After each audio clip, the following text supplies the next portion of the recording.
Welcome to the latest episode of PiXL Drone Show. This is the podcast where we talk to industry professionals about what they do in their day-to-day work. Your host today is Greg Reverdio from Pilot Institute, Haya Kestelou of DroneXL, and myself, Kara Murphy.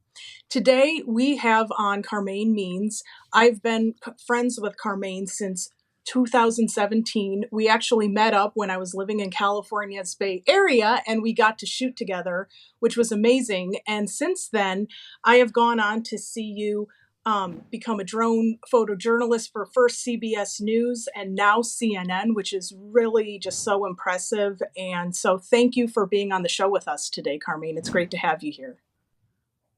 Thank you for having me. It's good to be here. So we always start off asking you how you got into drones. So you do have an extensive background with studio cameras, and you've studied film and video in college. What inspired you to pick up a drone? I saw, back in 2014, I saw where drones could be useful in broadcast and in the film industry. There was a fellow who came in and he had the first DJI Phantom, and he displayed it and forced me in the studio for the viewing audience. And I thought to myself, "Oh wow, this is going to be a game changer, I think, in our industry." I mean, you're able at the time. Remember the first DJI drone Phantom? There was no gimbal. It was just you set a GoPro on it, and it just did like what I call a hot air balloon shot, and just goes up in the air and kind of floats up, and then you bring it back down and kind of moves around. But you couldn't move the camera and the gimbal at all. It wasn't stable. It was pretty shaky, but it still had a lot of factors that could give you potentially with a gimbal and stabilizing systems that could give you very, very dynamic moves for film and television. What kind of drone do you use the most when you do work these days? Right now, for CNN Air, I'm just got a Mavic 3 Pro.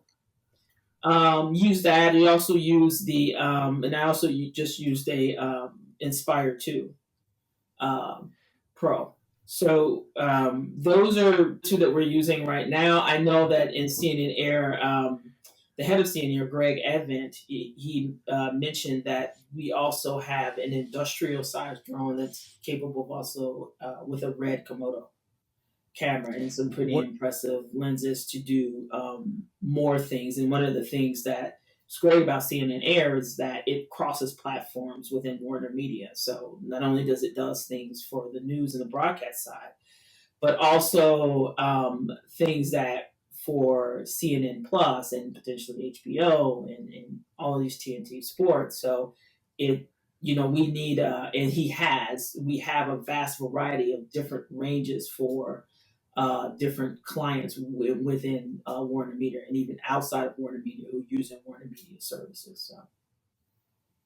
And if we look at your own drone flying experience, when did you first pick up a drone and what model was that?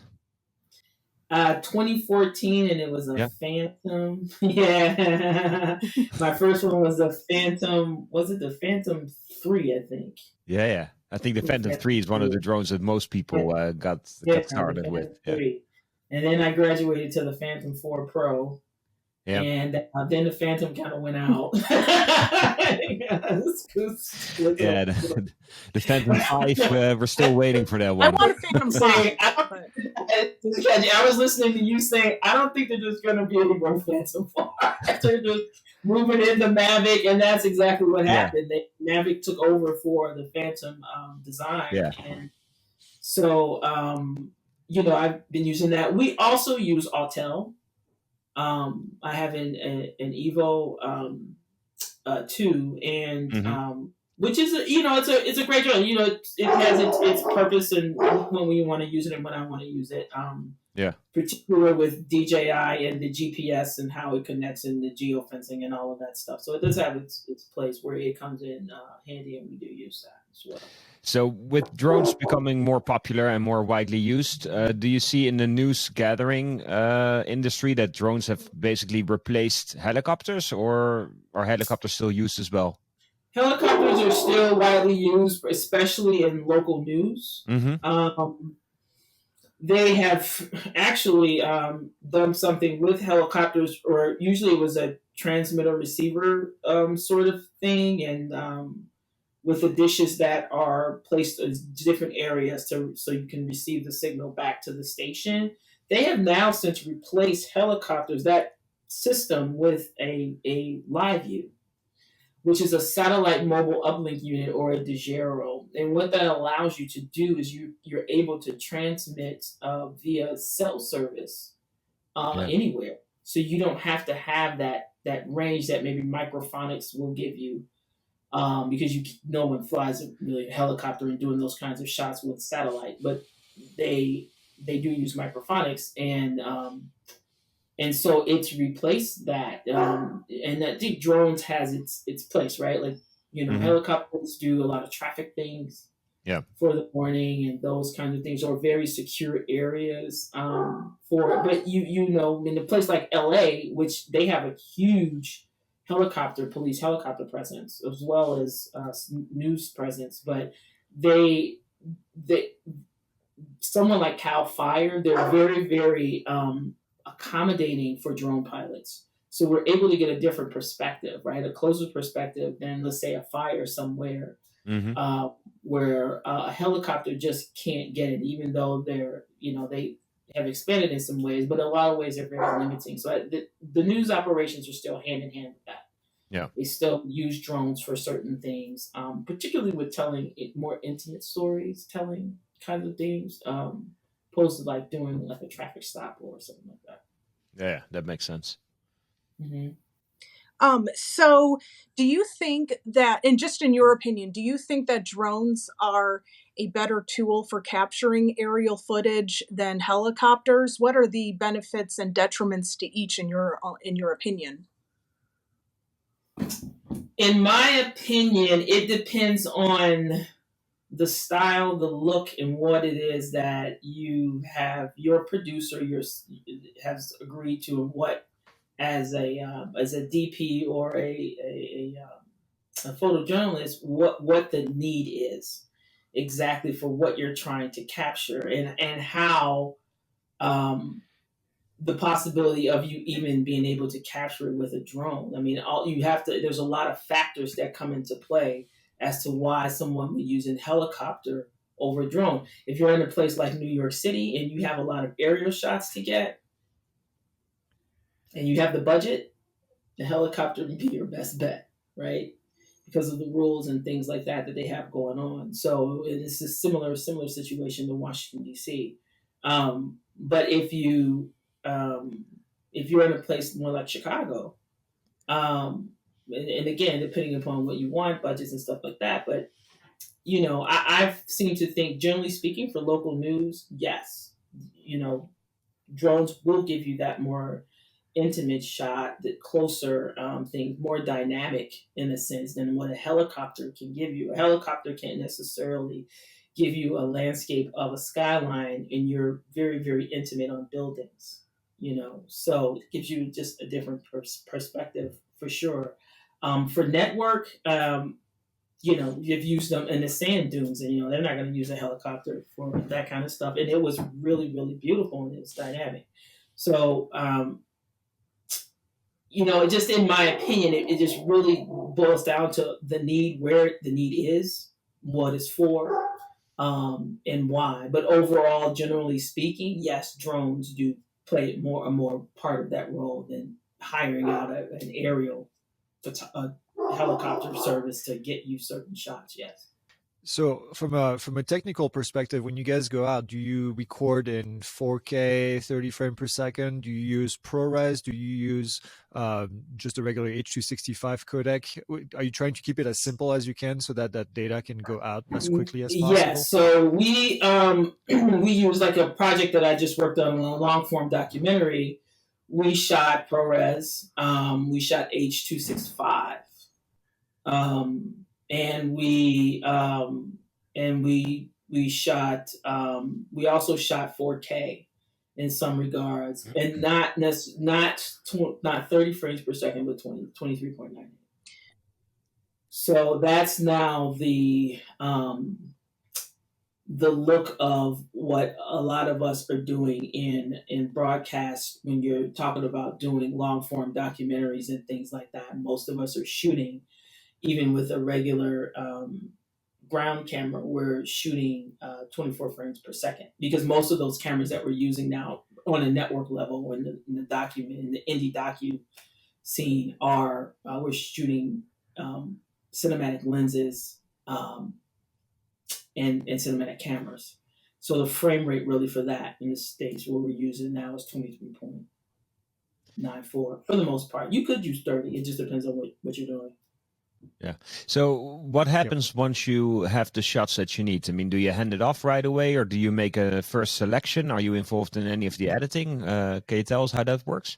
We usually, I love to hand off the raw footage to the producer. They make a copy I make a copy, download it to my hard drive, and I double copy, and then give them the original footage, and then they make a copy of it. There could be, and there should be, some collaborative post, particularly if an editor is not really sure, or a producer is not really sure where they should use it and what fits best where. If it gets down to it, you're also a part of that process, as being a lead photographer or a DP. So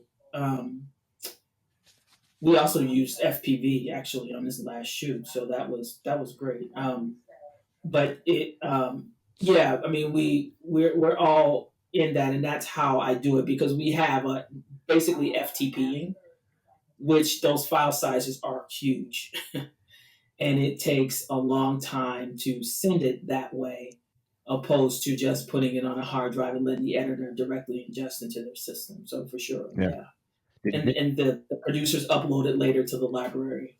Did you mention FPV drones? Is that what you said, or? Yes, yep. Effie had we were shooting in between an old area that was kind of simply torn down. So I had him bring that, and we flew that for quite a few of the shots for the documentary. Do you I mean, we're going a little off script here, but I'm curious. Do you see a bigger role going forward for FPV drones because of the different aerial footage that they can provide? I think especially at the network level, I think as long as we have drone pilots pushing that envelope, you're going to see more of that come along. Even it will trickle down to the locals, I think, eventually.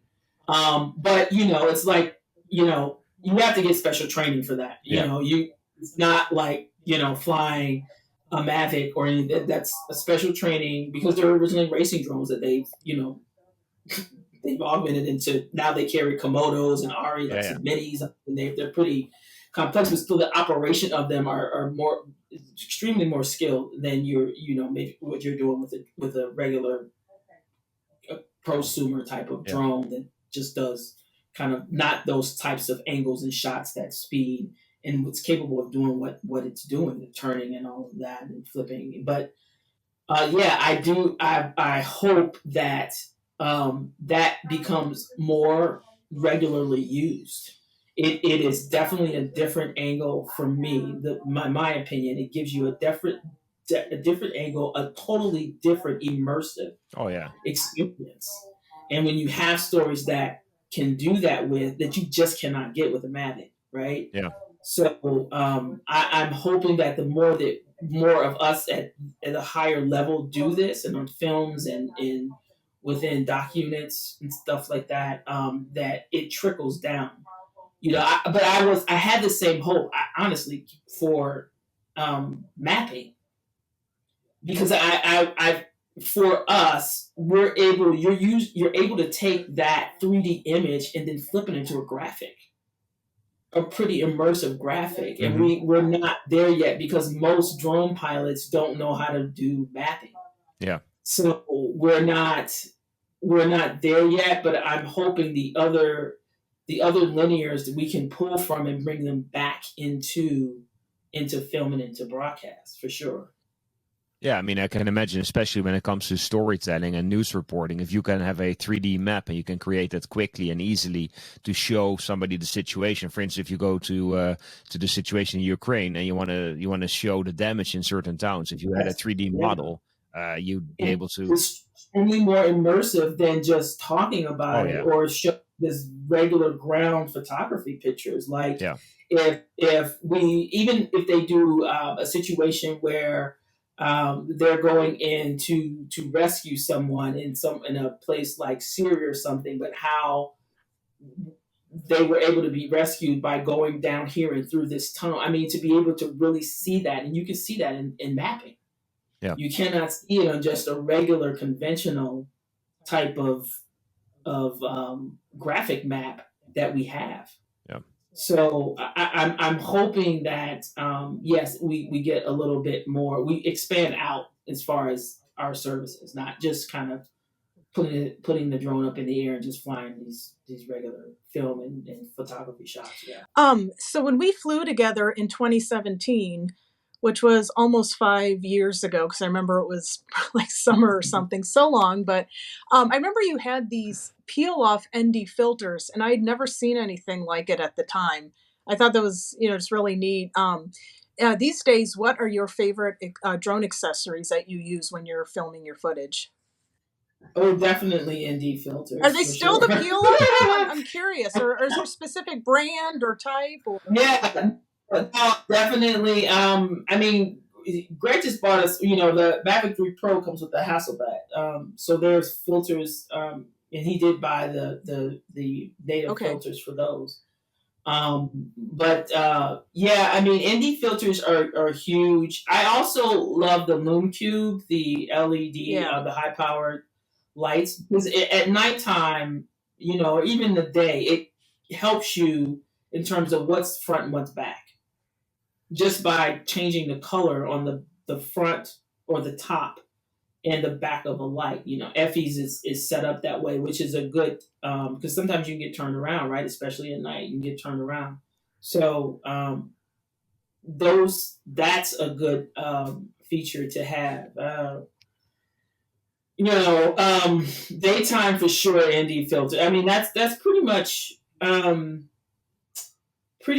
it in regards to that. Now, when you start getting into industrial drones and cinema glass, there's a lot of things that I have as go-to things for image quality. But mind you, a lot of that for those types of stories are shot in log.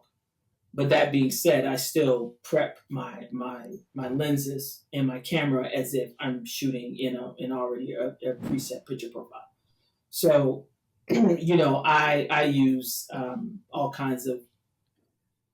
I use not only neutral density filters, but I also use polarizers, and I will also use um, other filters that give a certain like softer look, or other filters or lenses that will give a vintage look. It just varies on what kind of drone that you have. I honestly, that's not actually a bad idea for the smaller drones like Mavic. If Hasselblad came out with even some of their older vintage cameras that you can swap the camera out on, and put a different one on there. But yeah, that's it. The ND filters are a huge thing, though. I know a lot of guys probably maybe not fly if you're more of a beginner flyer, but you need that. You don't want your shutter up super high, like Yeah. 2,000 or something of a shutter. Like you want to keep it. If I'm shooting 4K 24, I want to keep my shutter somewhere around 150, 160th. So in places like California where there's high sun, you need a really heavy ND 3264 and up, so that you can keep that stuff balanced properly. So when you're working on a news story and you're trying to capture all that footage or all the images, do you focus solely on flying drones to capture that, or do you use other types of cameras as well to get that story? And use other cameras. Ground cameras, I'm using Sony FX series. Yeah. The cinema lines. Yeah. FX9, FX6, FX3, A7S3. to capture footage as well. So Also, along with DJI's Ronin. So when the Sony AirPeak came out, I mean, if you're already using Sony cameras, how excited did that get you in order to use the same cameras and the same lenses, but now mount them on the drone, so you have all the same look and feel in your footage? Is that something that got you excited, or not so much? I'm very excited, and I want to reach out to Sony to actually demo and test one of their AirPeak. Yeah, because to really see how that's going to fold in more. I mean, I was raised much like most of you guys, raised on DJI. Yeah, I love their product, and it really is in my opinion, a smoother ride. Right, it's smoother operations than operating some other manufacturers. But I would love to, for sure, test that out. I was very excited because you'd be Sony all across the board. So, but how much of an issue is it currently then? If you capture, let's say, half your footage with DJI drones that have a certain look and feel to the image, and then you capture the rest of the story with a Sony camera, like in post-production, is it a big headache to get all that footage to look and feel the same, even though it's from different cameras? It is, because everyone has their I mean, every manufacturer has its own color science, essentially, right? So it can be, especially if you're shooting,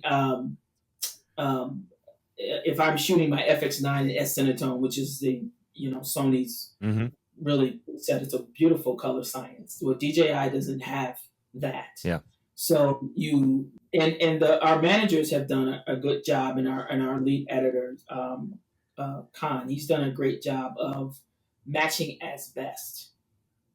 Using this DJI color science, and then maybe changing up your color science, possibly with your FX9, maybe not using it Cinetone, but maybe using, we have a CNN Snap color science, or you can use a 709 Rec, which is more like an RE Alexa, which could be closer to what the DJI is using. But yeah, I mean, it is difficult, but that's the whole reason why you shoot in log.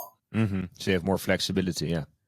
You have more flexibility, exactly. If you're shooting your ground things in log, and then you're shooting my aerial in log, the editors have a lot more flexibility to match that up really, really closely. Yeah.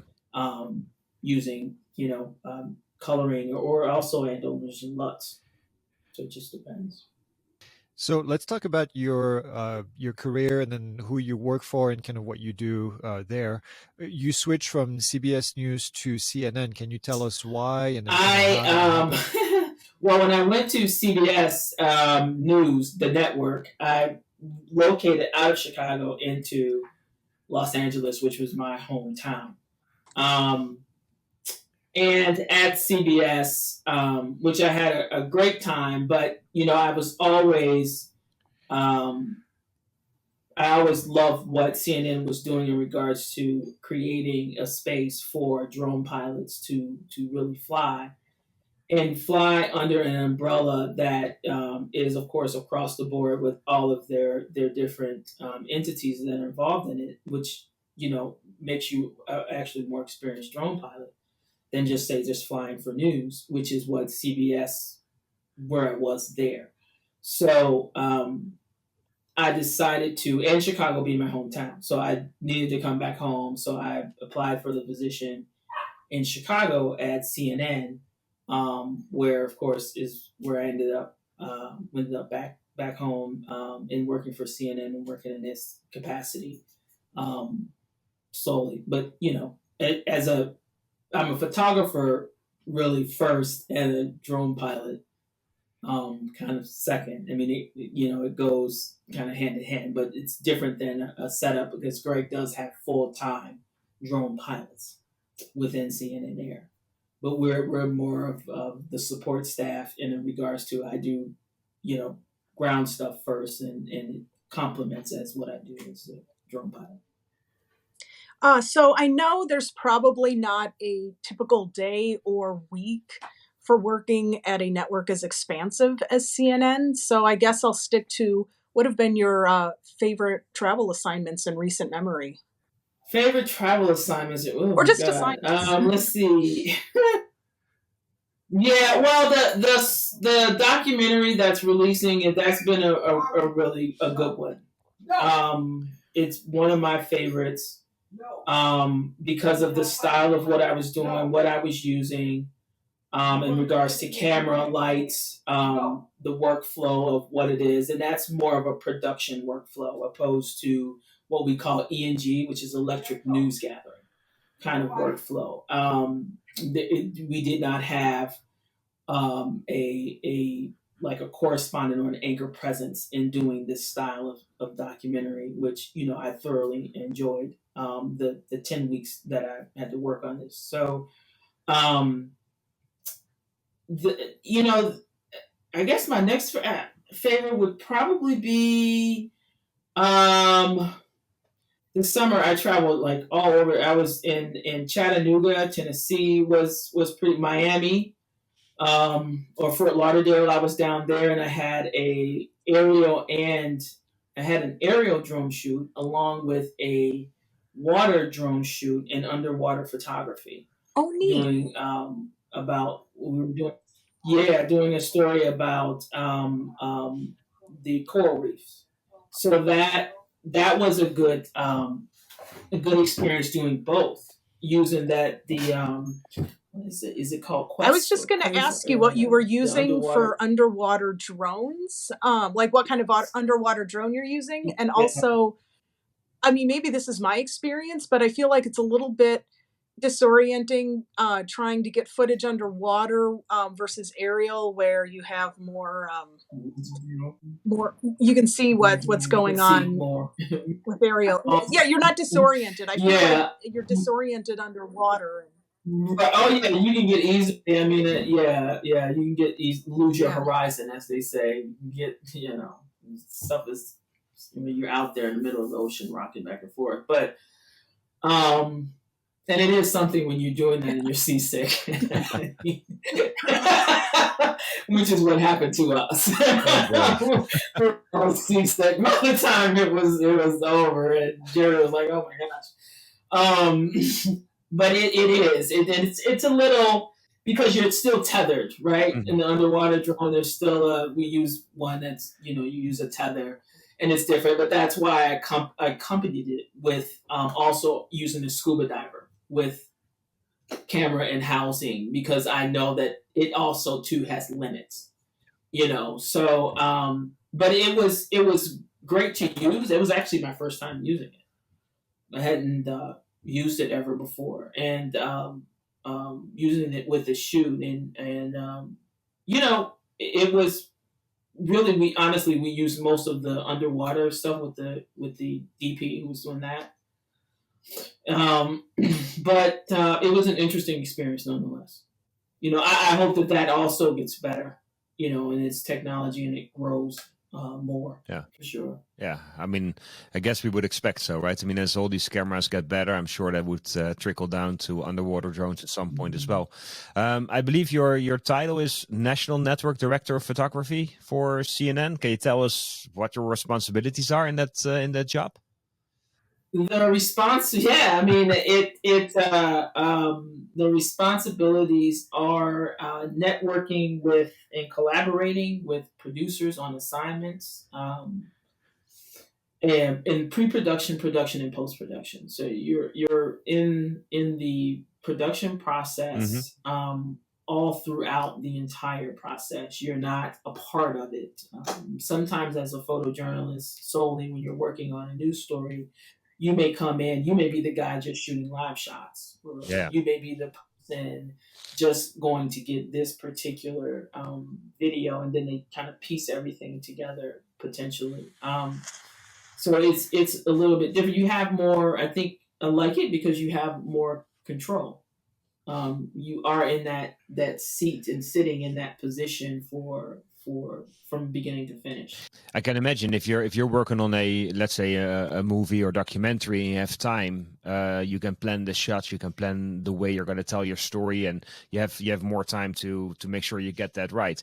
If you're working on a news story, I would imagine it's a lot more urgent. Does that change the way you work if there's more of an urgency to get a story out? Oh, sure.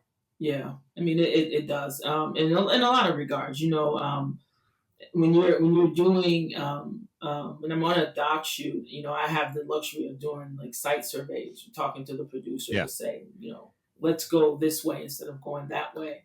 When you're on a breaking news story, it is, you're in this element and you have to make it work best with where you are Mm-hmm. and still manage time. You're still always under time management in news, and especially in breaking news. So you always have to keep that in mind. And listen, I've been professionally doing this for 22 or 23 years, so that element for me is very comfortable as muscle memory. So I mean, I've worked in it for so yeah. long that. So what is the biggest struggle then? Like the bottleneck, if you will, if you're working under pressure, you have to get a new story out. Like what's the hardest part in being able to get a story out quickly? For us, and particularly as a drone pilot, it's more of if they're not taking in your feed live, it's of course being under a deadline. I just actually went through that in Detroit Mm-hmm. with the trucker incident that was happening in Canada, where I had to drive to Port Huron, where my satellite truck was back in Detroit. So I had to drive to Port Huron to capture drone footage of a bridge and then drive, which is about an hour and some change back drive, and they needed it by a certain deadline. Yeah.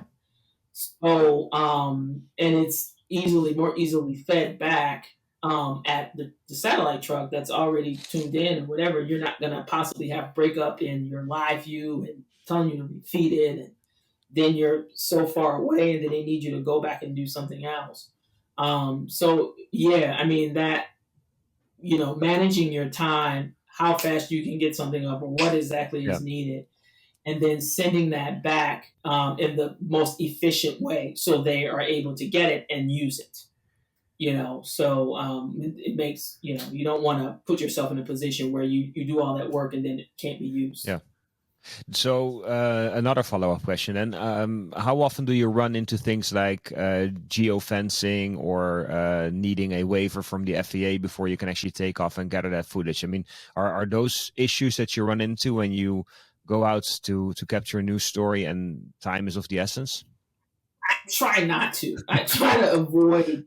Yeah, you just want to work around and avoid what you can. Yeah. We do seeing in air, we use the drone pilots. We use Aloft. Yeah. Work around and get things. And so if it's a situation where we can set it up in advance, of course, and get clearance, Lance, whatever kind of clearance, then we do that. If that's where we have to be, that's where we have to be. Yep. But if you can avoid it, if you're in a breaking news situation where you may not have the time to wait, then it's best that you kind of, you map out and figure out where you can be to get things that they may need, where you don't have to go through all of that unlocking of the geofencing or then asking for clearance for the FAA, which is not quick. Yeah. Which will catch you up. So yeah. So kind of related to what Haya just asked, drones can easily be grounded via TFR, temporary flight restriction. Do you think that this would be easier to ground journalists from capturing footage and possibly infringing on First Amendment rights? Is this something that you've been faced with, where you can't get access to an airspace to cover an event that is going on that needs to be covered? I'm sure that happens to folks, particularly before they, I think more so particularly in the past, before, if you look at something like a protest, that may happen in flying over people, right? They're not gonna let you do it. You're not gonna be able to do what you want to do to capture that particular thing, or you have to do it from afar or back, and it's, how much of that is really usable. Really, that's not really what they want. So now I know that. With you being able to more freely do that, flying over people, I don't suspect they'll have nearly as much of of a problem. Like before, we've had to, one of the other drone pilots in the Bureau, Jake, has had to, of course, reach out to the city of Chicago to get clearance, film protest. Comes this bigger event than I, probably initially anticipated. But I do think that yes, those rules can infringe on what we're trying to capture, and it can definitely become an issue and a problem. So, and that you usually see news organizations then put up a helicopter. Yeah. So, but of course that's not necessarily the greatest tool of exactly capturing what they needed to capture in that intimate space. So my question that ties into this, and I guess is twofold. I mean, one is how often do you travel for news stories, and then two, if you travel for news stories and you're not quite sure what kind of situation you run into, do you then, for instance, pack an Autel drone in case there's geofencing issues? Do you pack a DJI Mini in case you need to fly closer to people, or you're flying traveling international? Can you tell us about how that works and what you bring along? Yeah, I bring it both. With me all the time. I would imagine you would. Well, and our travel, it goes something like this, and it's pretty much across the board.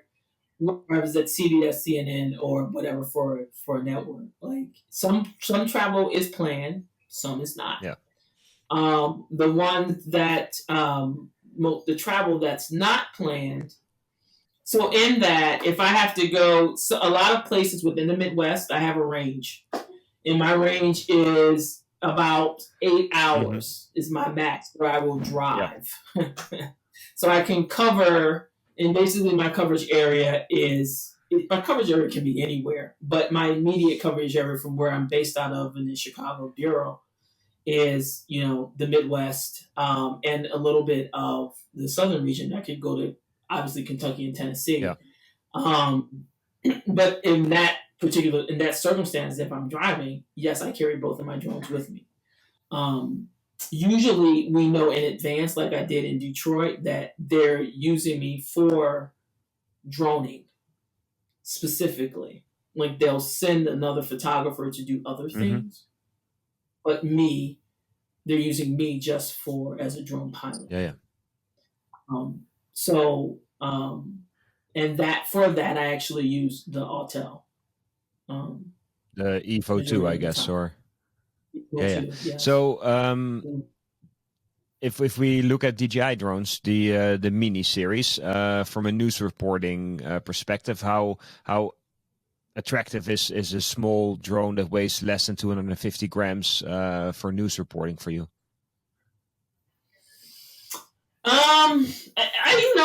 It would have its place. I'm sure Chicago is one of those crazy markets where the wind is insane most of the time. Yeah. I know. So that little thing is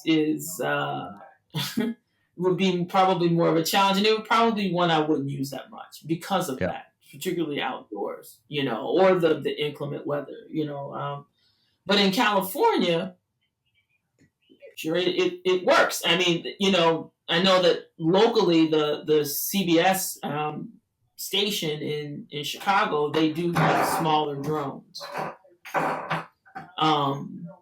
So, they use that quite frequently to get some shots. So that's so they do use it for locally, the local news stations in a lot of places now, because I've talked to a couple of my colleagues and buddies, and they were, it's a little $200 or $300 drone. If it's lost or breaks or whatever, it's not such a huge expense for them to replace it. Yeah. Right. So, and they are using it in their daily storytelling much more than we are at the network. Yeah. So, and we use them quite frequently, but I was actually shocked when I was in LA and with CBS how how much of the they use third-party drone pilots to get a lot of things, because they there's not a lot of pilots who are licensed. Yeah, yeah. So within the network, So they would just go and find a local drone pilot and hire that. yeah, usually like for a fire, you usually have someone locally who is flying a drone. Yeah. And who basically will get there before, if the fire is in Santa Barbara and they're sending me from LA, it may take me 4 hours to get there, whereas somebody in Santa Barbara has already put the drone up and is capturing stuff. You know, and they have their own TV stations there. So, but they're already capturing, so they just, you know, pay, or it's a private individual. And they make an arrangement to pay with the network to sell them their footage, which I saw happen more frequently than not. I mean, I think that's for them, that's a good 80% of their so area. for anyone out there watching this, especially a young woman who sees the work you're doing and says, I want to do something like this when I grow up, how would you recommend they get started? Well, I don't think it's a one size shoe fits all kind of model. For me, and was young, the generations of the type of journalists when I was coming through is different than the type of journalists that are getting jobs now. I had to go through small markets and start there, and then work my way up back into a larger local market, and then go into network. That is not necessarily the case anymore. Some people out of college can go right into the network system. So I would, think that if you're really truly interested in storytelling on all angles and doing things, and you're that visual of a producer or a person, then you will find a way to, get licensed and practice and do some things. I mean, when I first started, I was practicing and flying 3 or 4 days a week, but, find a way to get that practice in, and also maybe see what you can do, as well as expand yourself as far as your ground camera work and your lighting and doing those kinds of things. There is definitely for someone young wanting to get in this, there's a right way to get in it and do it. So, and it's hard to learn at the network level, I will tell you that. Anyway, following up, what is your involvement with women in drones? I met Sharon, probably, I want to say in I met you in 2017. I think I met her in 2015. So, and she just had this small little idea about women's in drone, which is propelled into this huge network for women.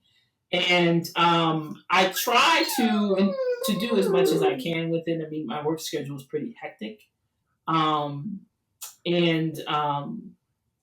But I do occasionally read the newsletters and things like that. I mean, I want to get more involved, and I should be more involved, especially for women who want to take this path. It's not, to have someone there that can be a mentor and guide people through. Definitely helps, for sure. So let's go ahead and switch gears and talk about remote ID for a few seconds. We're getting close to the end of the interview, but I wanted to get your opinion on remote ID. Do you think this is going to have an effect on journalists, especially? I think it will have yes. In the aerospace. I think it will, because unfortunately, a lot of the newsrooms are not that organized, in regards to droning and doing what they're supposed to do to make that run more smoothly. But, as far as we are in CNN, I mean, all of our things are marked, clearly know what's going on. So there's not a problem with us, but I can see that becoming an issue in the future. Sure, if a lot of these places don't get drone programs, or someone, at least someone to lead them. Yeah. Yeah. I wanted to ask you what your opinion is on the newly launched DJI Mavic 3, all the firmware updates, the slow connection to GPS signals. I mean, they say it's the ideal drone. Is it yours? And if not, what's wrong with it? Well, right now it is, because I like flying DJI opposed to Autel. I mean, I have to just interject really quick. I think DJI just came out with a firmware update that takes care of that pesky. No, I downloaded it yesterday, but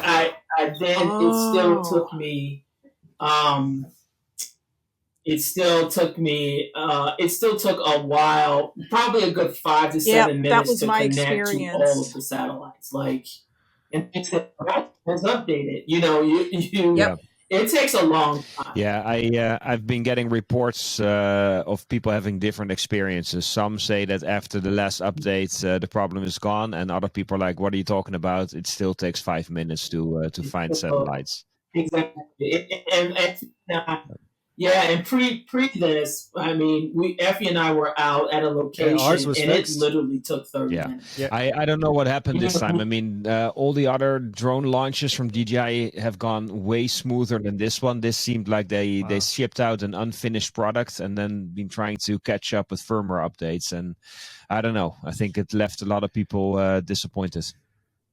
So I heard something about we're not using the American satellite system to connect anymore. We're using a China-based. Yeah, I think they're using both systems. I don't know. Yeah, I don't. But it's definitely. I can tell you my old, like the Phantoms in my oldest. Like, it did not take this long to do that. I don't.